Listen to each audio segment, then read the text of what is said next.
Hi, my name is Thomas. I'm from vvblog/Eurodiena.LT or Eurodiena.LT/vvblogs, basically from everywhere. And currently, today, we have with us Antoine Wend, and he's trying to represent Lithuania at Eurovision Song Contest 2024. Antoine, I'm just gonna ask you very quickly, or if you want to tell us all of your life story, tell us a little bit about yourself, your music, your path. Just introduce yourself to us. Okay, I'm gonna try to be clear because I usually talk a lot. So yeah. That's fine. Well, my name is Antoine Wend. I'm from France. I grew up in Normandy, next to Rouen, and then I went to Paris at 18 for my studies. I was doing architecture studies, and yes. What else? Like, what I can say, like very quickly. During my second year of studies, I went to South Korea for a year. I was living there, and That's where I met two of my best friends today, and one is Lithuanian. Her name is Simona. I'm actually at her place right now, and yeah, like they pushed me like to go further in music because they thought I had potential. So I came back to Paris. I went to open mics, piano bars, and stuff. That was my first school, and yeah. So Antoine, tell us, how did you start your musical path, your musical career, writing music and singing? Okay, so everything started actually like back in South Korea when I was living there, and my friends pushed me to go further in music. They were the first one like encouraging me and supporting me when I was just at the time like a bathroom singer, as I like to say, like anyone who likes to sing, you know. And I came back to Paris. I went to open mics, to piano bars, where it was my first school, kinda, and it was a lot of pressure. It was very hard to, yeah, to trust yourself, to trust your voice, which is at the same time my best friend and my worst enemy. But yeah, it was started like this, and then step by step, I was starting to make original songs in the studio with like producers and writing my own songs, which I have never done before. And so yeah, so that's how I starting music. Antoine, tell me, how did you stumbled upon Lithuanian X Factor? Because you didn't participate alone, you had someone with you. So if you could just like let us know how you kind of like ended up entering Lithuania's X Factor. Yeah, so I was doing X Factor with Mindaugas Pundius, my pianist friend. So at first, we were visiting with my friend Simona. She would come to Paris, would come to Lithuania, and she was living in Kaunas before, but last time, like 3 years ago, she was living in Vilnius, and we just went to like a piano bar in the old town, and I was singing a song. It was "It's a Man's World" from James Brown by James Brown, and the sound engineer there, uh, because people were a bit like drunk and a bit very happy, you know. And he was like, "Oh my god, it's a man's world." He started to put all the levels very low and very like, you know, like not to break the ears of anyone. And I started singing, and everything went well. And at the end, he stopped me in the crowd and he told me, "Oh my god, it was very cool. I was able to make all the sound like very slow and everything like low, and I actually like what you've done. I made everything perfect, like the reverb, like the equalization and everything. I think you have potential. I'm the vocal coach from X Factor. Would you like to try applying?" And I was like, "Well, okay, let's go. I love traveling. I love new challenge." So I said, "Let's go." But at first, I didn't really believe it because it's like in a bar. I was like, "Oh, like magically there is like a guy from like a vocal coach from X Factor here, and he's gonna make me enter to the show." So we exchanged a Facebook contact, and I was waiting the next day if he would like text me back, and he texted me back. He texted me back. He asked me like some videos and some live video of me singing. He sent to the production. They liked it, and the solo application were over. So they asked me like, "Oh, try to find like a musician to go with you." So we contacted a few, like two guys actually, and Mindagas was available, and he was okay for the adventure. So I said, "Oh yeah, let's go."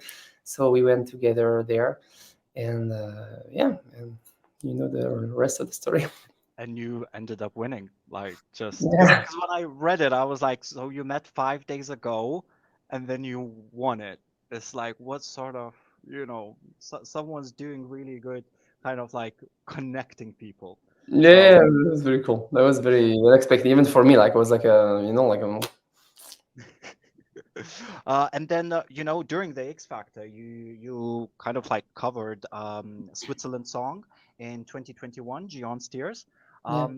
My question is kind of like if you had a X Factor broadcast next week, like next Saturday, um, let's not consider Gion right now. What other song from Eurovision would you try to cover? I don't know. I've done already like 2 covers of Eurovision songs. I really like the Voilà song first because it's in French, and I don't know, it's very well written. It's the melody is very, very beautiful. It touches my heart a lot. Otherwise, I think I don't know. I mean, obviously, I like Loreen songs because that's everything that I like in music, like the big, powerful voice. Not quite like Sia, but it's this kind of very authentic voice, very raw, and you go very high, and you go very like very intimate. And yeah, I think it would be like it's been like a few weeks that I'm singing a Tattoo over and over since I know that I got to the National Eurovision. So right now, my mood is this one. Especially, it was one of the inspiration that we have for the mix of like to my sound engineer. We asked like something big and powerful, and we always had like Tattoo in our computer to compare like the bass and the frequencies. So that's not the same song, but we wanted something with the same frequencies, kind of. So yeah, I think that would be this one, as I'm singing this song every time in the bathroom and everything everywhere, so I'm not gonna lie. So it wouldn't take you like a lot to rehearse. You could just kind of like can do it. Maybe yes, because I'm singing in a bathroom mode. So like like the bathroom mode is not very Oh, much. bathroom voice is a bit Yeah, different. yeah. It's like yeah, I kind of know how to sing it, but if I would have to sing it on stage, then I would have to get ready because yeah. Yeah, properly. Okay. Sounds good. But I'm kind of like curious to understand, after the X Factor, so you won it, and how your whole life kind of like changed? Because now, as I understand, you kind of like live between two countries. Yeah. So how did it change? Well, first of all, that was I was not like a very big fan of like this kind of like a TV show. I mean, I like it, but I didn't watch it that much, so I didn't know what happened next. And and it appears that I had a lot of like shows opportunities to do all around Lithuania. So for a year and a half, I had a lot of shows, and it was for me like the best present ever that I could have. So I used the money like to finish like financing my EP, my songs, and so like to have like new material to propose on stage. Not only covers, because I mean I have so much to say, so much that I want to share.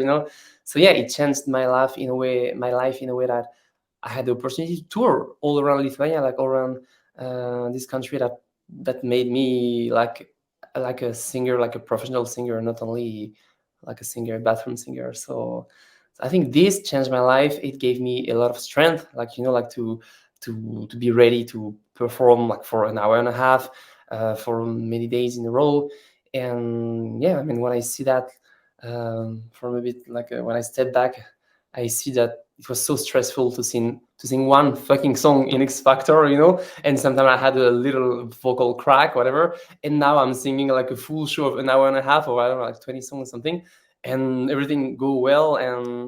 And so yeah, I mean, I got stronger, I got more confident. I think I have a lot to learn, and yeah, I think I knew that I could be a singer and I could be an artist. Like it's yeah.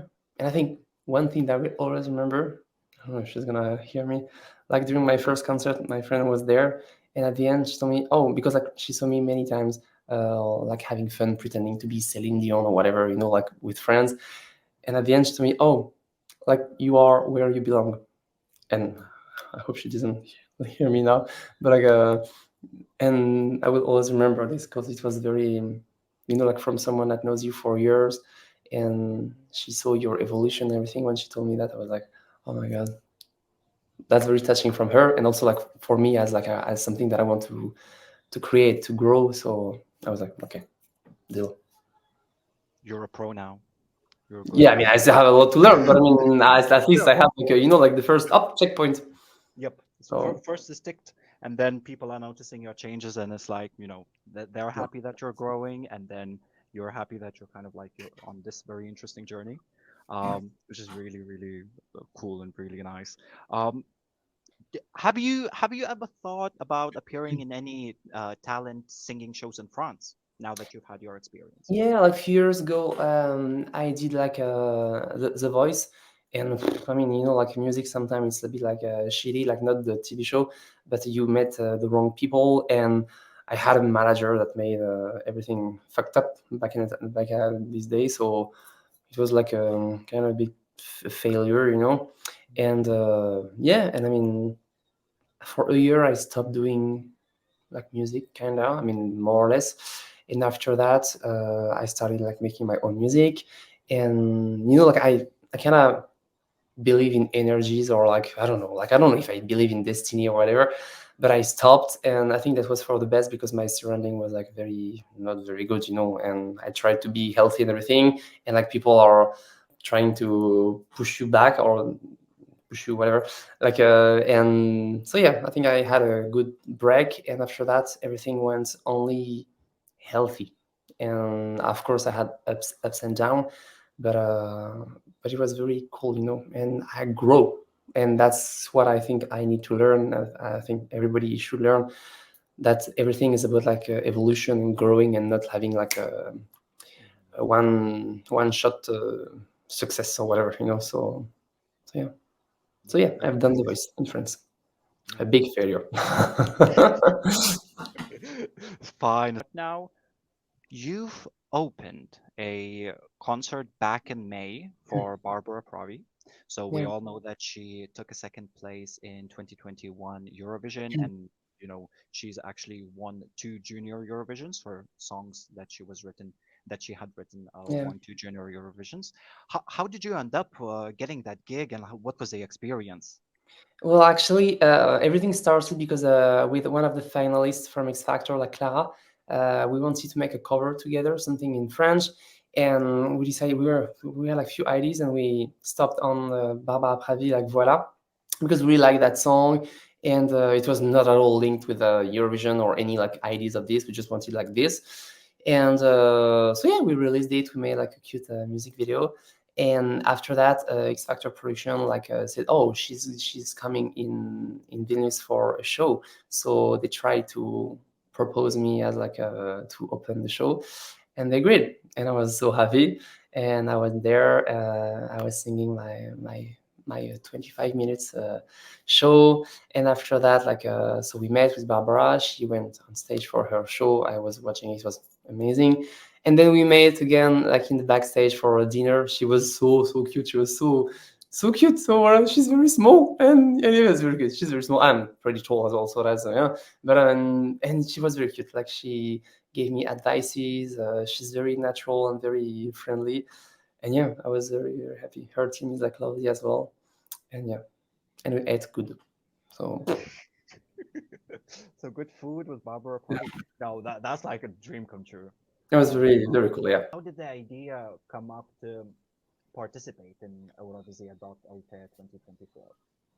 Well, first of all, for me, Eurovision before was just like this kind of very, very big show that I was unreachable for me. So once I've done X Factor, for me, like my goal was, oh my god, like if I could win this national TV show, it would be like awesome.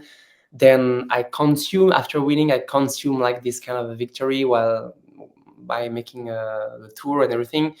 And at some point, you feel like, okay, now I understood like the where I am today. I understood where I have to grow, where I have to build new audience or new artistic direction and everything. And I was like, oh my god!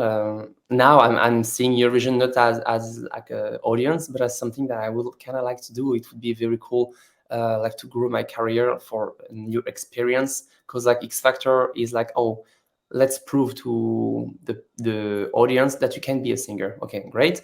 And now it's like, oh, let's prove to the audience that you can be an artist with your own words, your own melody, your own song. So that's for me, that was like a logical step to try, because like, okay, now I won X Factor. It would be great to try like a new challenge. And so yeah, I think from a year after X Factor, from 2022, I realized that, oh yeah, I think I want to try. So I kind of tried last year, but I don't know, I didn't kind of find maybe I was not like ready or whatever. And this year I tried and I got selected. I really didn't believe it because at first they were saying that you need to have like a Lithuanian passport, which I do not have. So I told them in the application that for me, like, it means a lot. I mean, I'm not picking like Lithuania, just like any country randomly to participate in Eurovision. Like, Lithuania is where I started to be an artist. I started to be me, as a singer, as a pro, like a professional in music. So I mean, yeah, it would be awesome. And I was okay. I clicked send, and I was like, well, we'll see. Like, I don't believe it that much. And then I got to, like, one of my friends woke me up like on December, I don't know, like a bit before, a few days before Christmas, telling me like, "What the fuck, you got selected?" And I was like, "Oh, are you sure? Are you sure?" He said, yeah, I just saw the article. And I was like, which article are we talking about? Because like there were an article saying, oh, Antoine Wend is seeking like to participate, like he wants. If you're talking about this article where they say like, I want to participate, well, cool, I already know that I want to participate. So yeah, so no, it was confirmed. I got the email as well. And so yeah, I mean, So Antoine, tell us a little bit about your song "Say No More." Why did you choose it, and how is it different from the rest of your songs that you've written? so Say No More, it's a song that I wrote a year ago, and I was not actually intending to be for Eurovision at all. It's a song that I wrote for the same friend here. Everything is about her. Like, everything is about Lithuania and her, apparently. So like all the planets align. Oh, we'll see how long. And yeah, so it's a song about like it's a song about communication, and like just to remind her that I'm here, that I've been there to listen to her. I will be there again to listen to her. That she can count on me, and that yeah, as I say in the song, I might have been blind from time to time. It's true. Like, I'm not perfect. I'm human. You're human. I have my weakness. I make mistakes. You do too. But I can be there for you. I can be here for you. And yeah, it's just a song that for me, I hope people can relate, because it's a very, yeah, very emotional and powerful song of showing someone that you love, and that you love that person, and that's, yeah, you want to love that person, you want to support that person in the good and the bad times, and you also have your own good and bad times, so everything has to match, and whatever happens, I'm gonna be there. So say no more. But not Okay. in a way like say no more, like shut up, bitch, I don't want to hear anything. It's like say no more, man. You can say more, but Did you consider any of your French songs for Lithuanian pre-selection? I was thinking about it, like, but I think as I'm not Lithuanian, it would be like great to have something that they can actually understand quite easy, because like Lithuanians speak very very well English compared to French people, and I mean, if I would be able to be accepted in Lithuania, it would be better to have something uh, at least in English, and also something personal, and not like not just something written for Eurovision. I want something. I want to understand the concept of Eurovision. I want to play the game, but I also want to show me as an artist, and not to change myself for this contest. And yeah, I think whenever I'm in Lithuania, I'm staying with my friend here. This song is about her. It's about Simona, which is from Lithuania. I mean, it was not like a big plan, but for me, it was very cute and very, very, yeah, very. It would make it made sense. It made sense, and moreover, she was the one like helping me to apply online, and she was the one which with I clicked the button send. So, and I was like, okay, we'll see. I even sent a demo, like it was like 3 minutes 36. It was even longer. Like, okay, I'm not Lithuanian. I have a demo which is more than 3 minutes. Please. And so it worked. So after that, like, we were in a rush. We made a bit of production to make it a bit better and to make it shorter. And yeah, so I think Say No More was the perfect choice for this.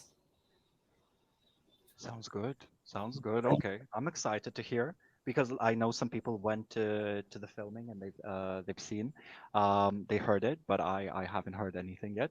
But all right, I'm It's excited. actually gonna be released like tonight at midnight. So Wait, I just have an intruder. doggy, I don't know, cat.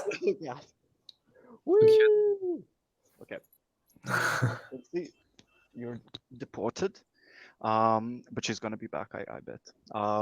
So, and how did you prepare for the broadcast? So you know that you're gonna be going up, you're gonna be in Heat One, the first show. You probably had the least amount of time out of everyone who's entering. How did those few first weeks of January, last weeks of December look like? Well, first of all, it was right before Christmas, so it was a very good Christmas present. And it was like then I was very happy, but then I realized like I started to receive the first email and then the second email, and they were explaining more and more about the schedule for everyone and especially for the first filming, which was like on the January 9th, that you guys have to send everything before January 4th. And like, so between like, I don't know, I remember like we got the news on December maybe like 20 something. You have like more or less 10 days to like less than 2 weeks to prepare everything. So on December 26th, right after Christmas, I was in my hometown. I went back to Paris to go in the studio to remake all the production, to make it shorter, to mix and master it, because it was like a demo, like it's not ready to be heard like this. We remade the recording of the voice. Next to it, like I was trying to figure out with my friends, because I was an architect, so I like to ask them like, oh, do you have ideas like on how like the stage and the scenography could go? Like, oh yeah, let's talk about it. But they were going to vacation to their hometown and stuff, so let's do it later. And I was like, okay, but like like the more we wait, the less time we will have. So I started making like sketches and having ideas. So I had a first idea which was a bit like cheap, and that's actually how it goes. Like you need to have something, oh my god, that's perfect, and then that's shit. You go to the next idea and it's a bit more more detailed. It makes more sense. And I really wanted to make the LED content myself with my team, so my manager like find me like one of his friends who is like a graphics designer, and he's making videos. So we made like this very large landscape video, and I wanted something very classy, and that we wouldn't be scared of making like full black background, to just focus on the artist, on me, on like on Mindogas, my pianist, on the drummer Gertruda, and to have something very like a stage, a concert vibe.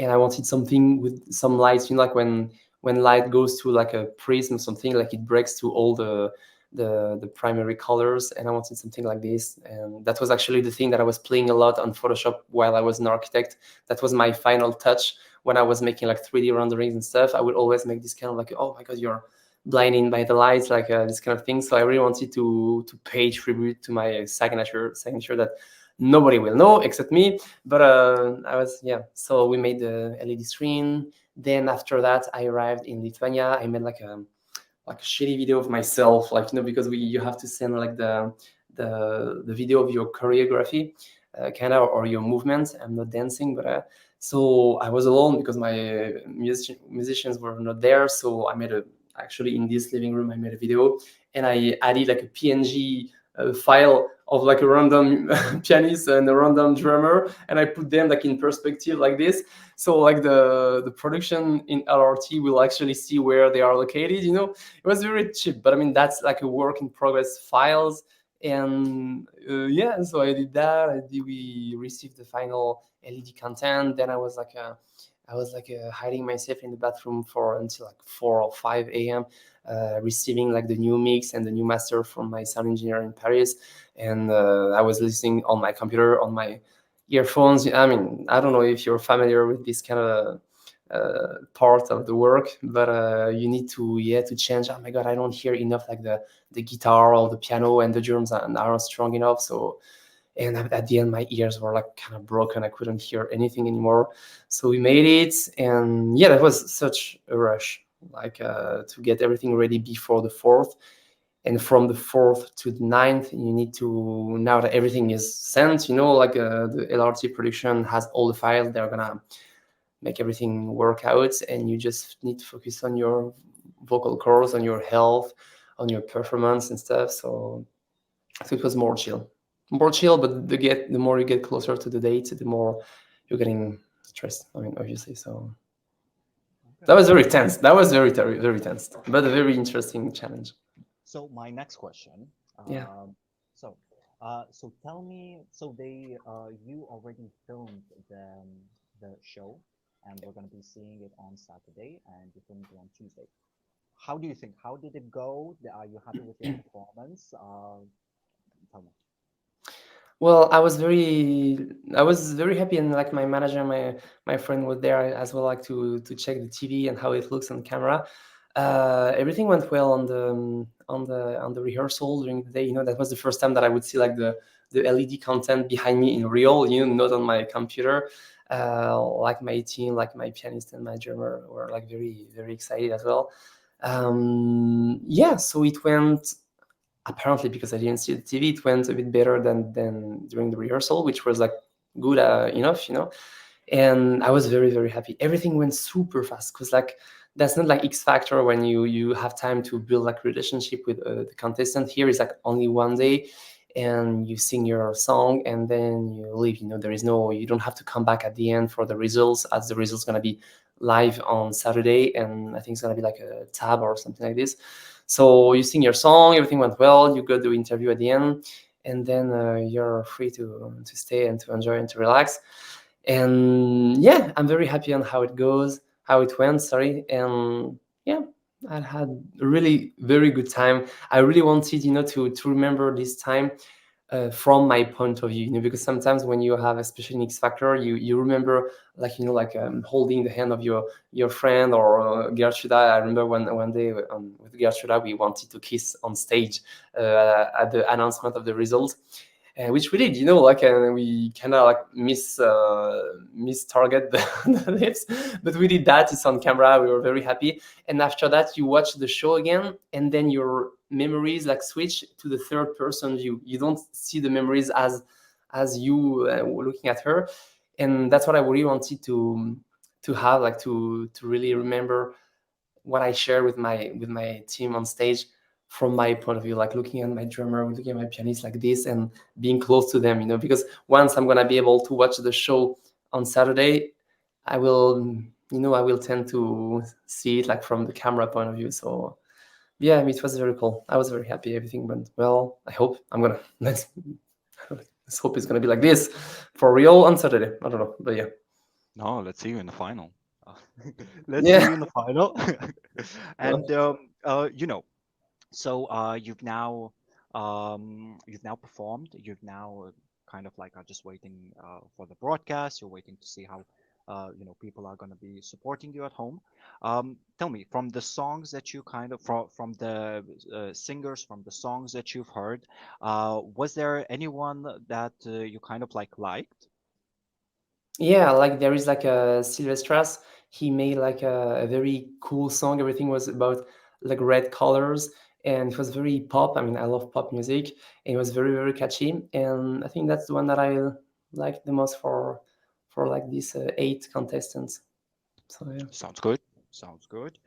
Tell me, Antoine. So if if France was making a national pre-selection next year, so because they opted in for internal selection this year, would you consider entering French pre-selection? I mean, yeah, I mean, I would be interested, of course, but it's been 2 years that with my team and with my friends.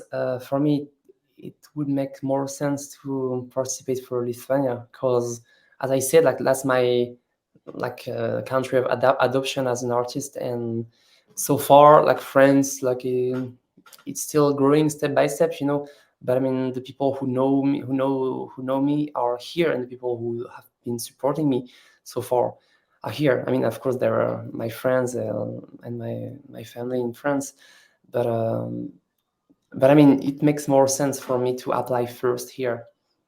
And so yeah, I wouldn't be against it, but right now I want to focus on the magical opportunity that I have now. It's like to maybe try to represent Lithuania in Eurovision. So that's my goal. So I don't want to think about next year. I don't want to think about like France or whatever. So yeah, I actually had like a message, like a really cute message from Slimane, like the French singer who's representing France this year, and he told me, "Oh, my best of luck. It would be awesome to meet two of us like in Sweden." So like. Let's hope I'm not gonna disappoint him either. He's Okay. very nice. He's very nice. So So he reached out to you. yeah, because we met once in a music bar, and like we exchanged like few words. So yeah, I think Oh, he's seen like my stories, and he's cute.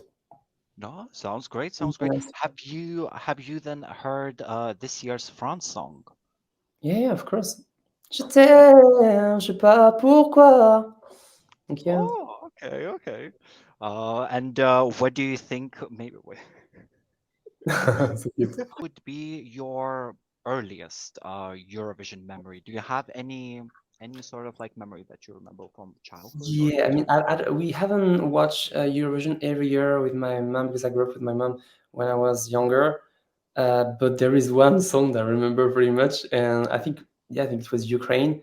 I think 20. I don't remember which year, and it's like a eins, zwei, drei, tücke, tücke, tücke, tücke, eins, zwei, drei. You remember, like it's like a guy with like this kind of a broken glass, like a outfit, and like mirror stuff, and Yeah.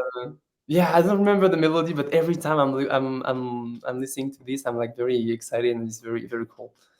Oh, okay. So you like Verka Serduchka. Ah, That's yeah, yeah, yeah, yeah. Okay, thank you, thanks. Yeah, you have you managed to maybe hear any of the previous Lithuanian songs at Eurovision? And if you did, like, do you have a favorite? I really like Monica Lu's song because it was very very simple in a good way, like very very classy and very cute. You know, it was not too sad, not too up tempo, and I really liked it. It was like playing with the cameras, like to duplicate her. It was really cool, and I really liked also like the Roop. And I started really being interested like in Eurovision since actually the year of the Roop. And I remember like my left colleague at work when I was an architect, he was looking at it and he said, "Oh yeah, that's actually very cool. Like it was very catchy." And so yeah, I think yeah, like the Roop and Monica Lu are my most like memorable memories. I don't know how to say. Yeah. Okay, sounds good.